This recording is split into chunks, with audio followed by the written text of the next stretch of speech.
Good morning, Primary 6s and Primary 7s. It is Miss Mortimer here with a video for you this Monday, and I'm going to be doing the video today for pupils who are doing Nelson Book 4 for their spelling.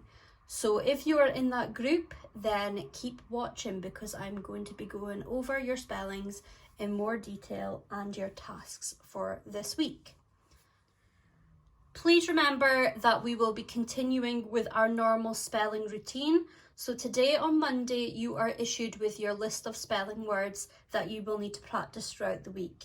You can start the week with a pre-spelling test to test your knowledge before you even begin.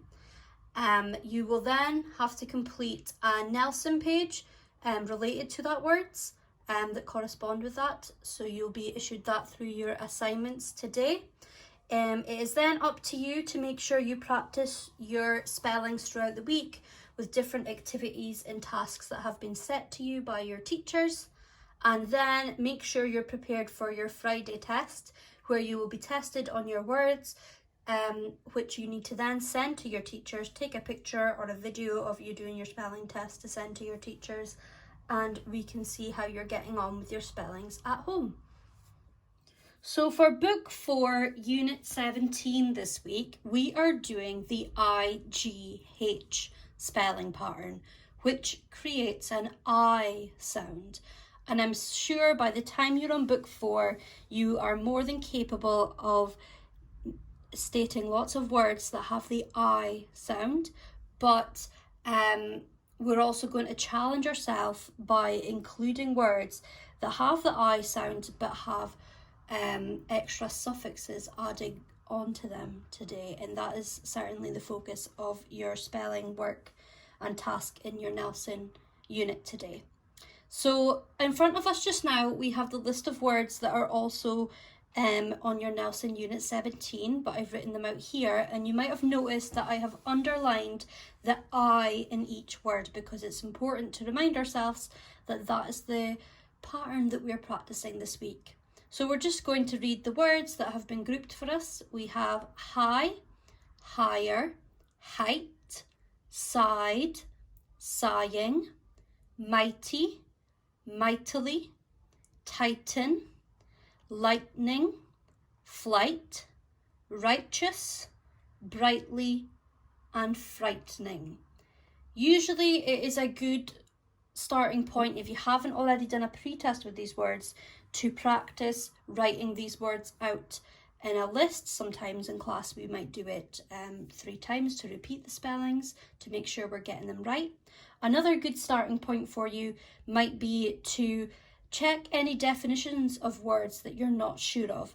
There is no point in learning spellings of words that we aren't sure of, so you can use a traditional dictionary, or nowadays of course we rely on Google a lot more, so you can pop on Google or go on an online dictionary website and type in any words you're not sure of to make sure you understand the meaning.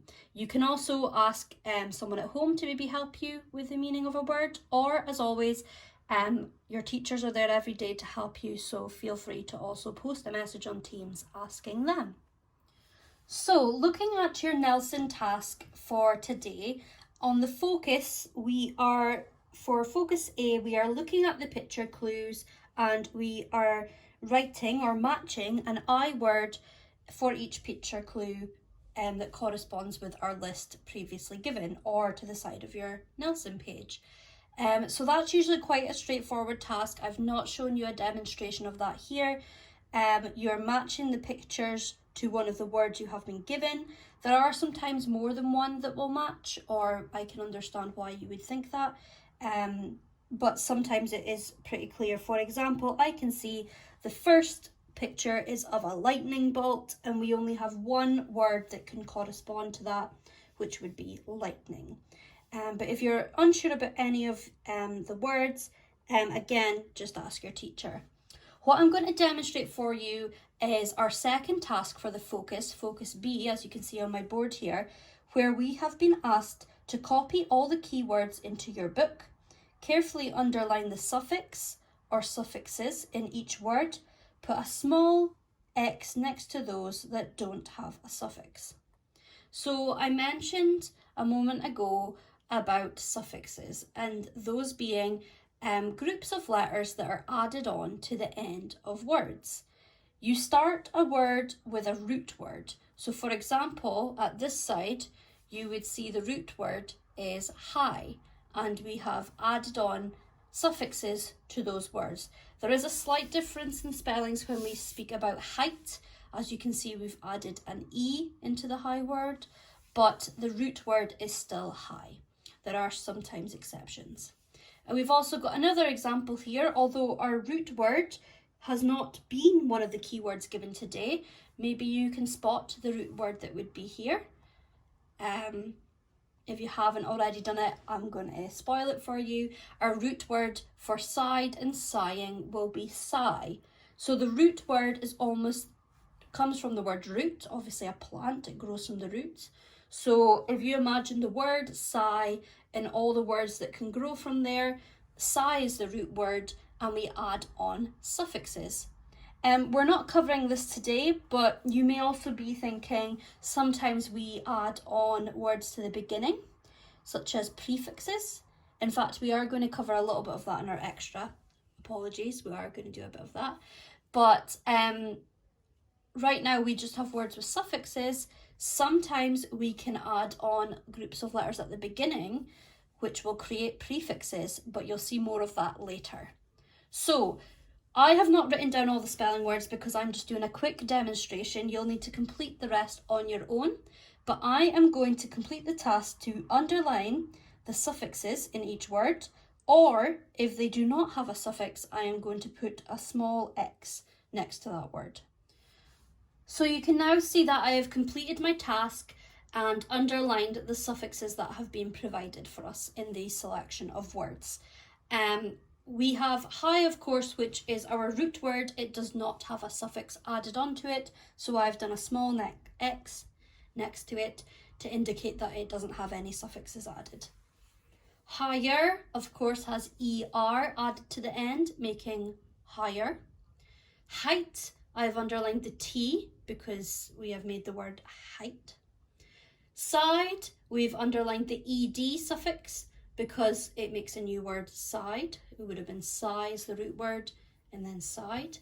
And inge, ing, has been added as our suffix over in the last word there for sighing.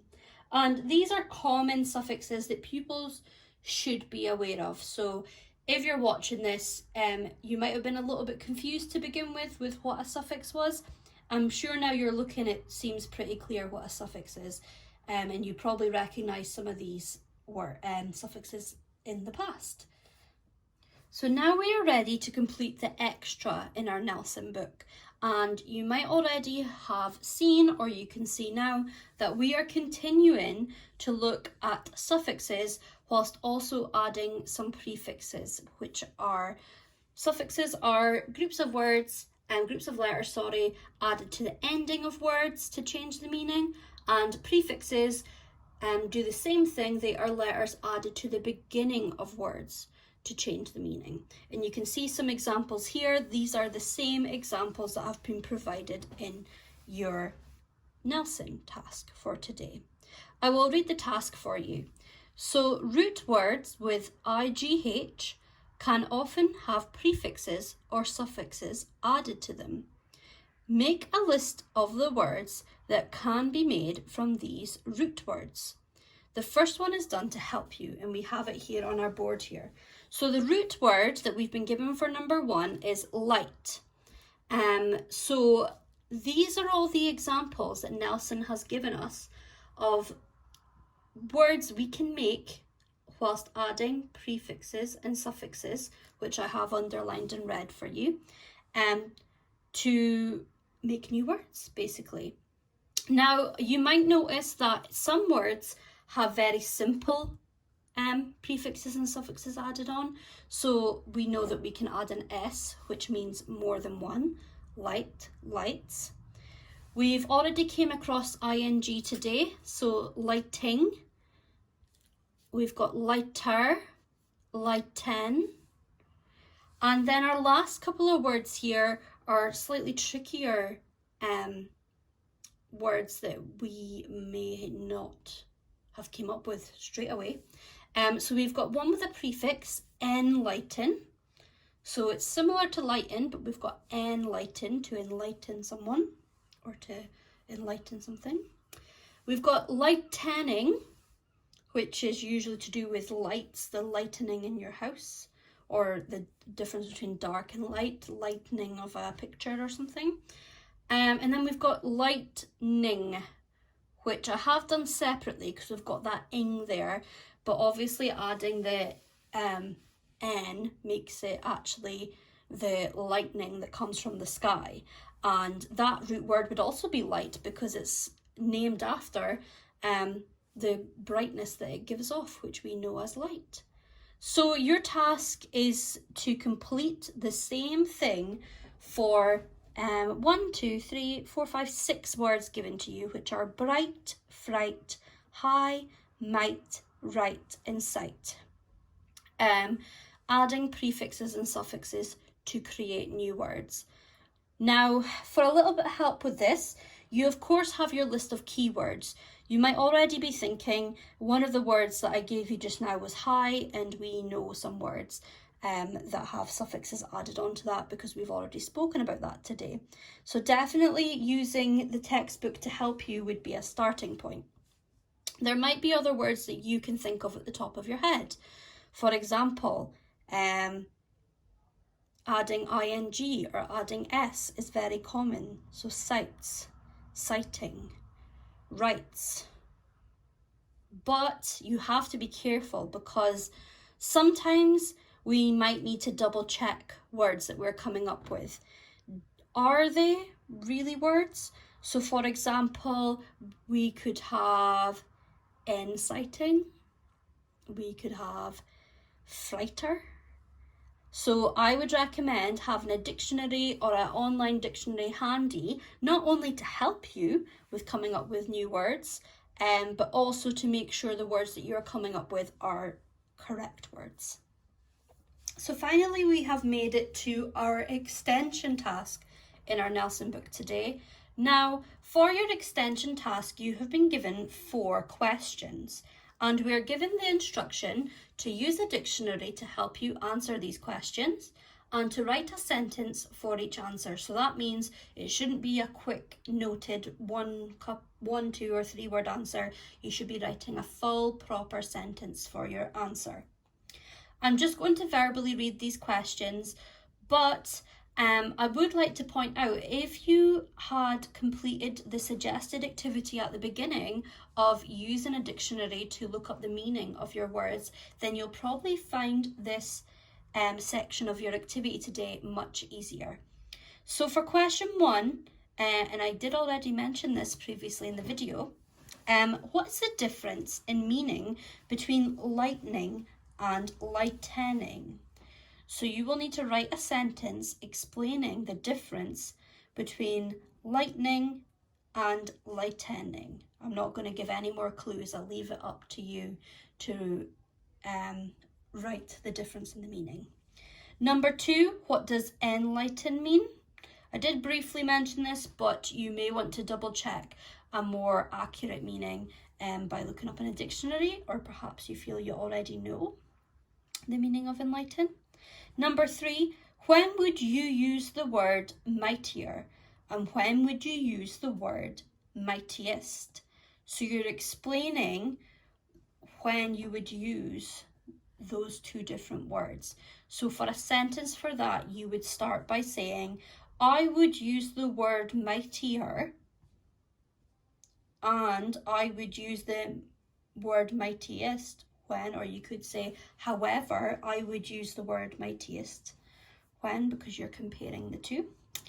And finally, question 4, our last question today, what do we mean when we say someone is righteous? So you obviously need to know what righteous means, and then you need to describe and write a sentence describing what that would mean if you were describing a person as righteous. So your sentence may start with, if we say someone is righteous, we mean, or if we are describing someone as righteous, it would mean that. It does put a little reminder there to remember capital letters and full stops, which links nicely to the work you were doing last week for your grammar. So please make sure that these are proper sentences. Primary 6s and 7s, especially on book 4 for spelling, are more than capable of doing capital letters and full stops, so please don't let us down with that. So primary 6s and primary 7s, I hope that was helpful with your lessons today. If you have any questions, please remember just to get in touch with your teacher on Teams, and I'll be seeing you next week. Goodbye.